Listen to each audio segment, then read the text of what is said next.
The public hearing organized by the Meghalaya State Pollution Control Board for Meghatop Cement Private Limited at Wahïajer Narpuh in East Jaiñtia Hills District proceeded smoothly with general public support for the establishment of the new cement plant in the area.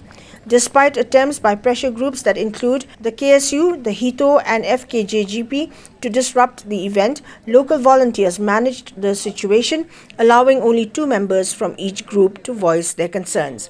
The volunteers responded to the pressure groups by explaining that only individuals intending to speak along with one accompanying person would be allowed to enter, as permitting everyone would potentially cause chaos.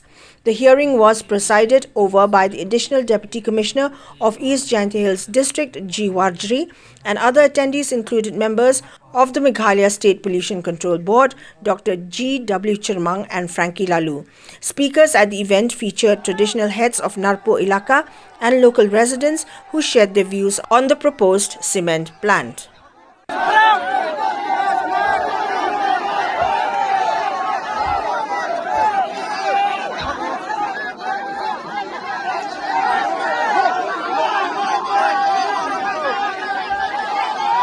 HITO ini yang kata company HITO Wilayah orang itu ke condition yang kata if they are ready berado nuclear ini Israel kata man ga iya ta iklam video baik saya kasih SR kan 1% kan nuku ke yoki kan kena toh iklam di jenis ke mencoba ke JUD je ini kon yang pi hadu kan ni harap yo tulop ke jenis ket no Mending rekam kata pra i petani fair kau yo persngawai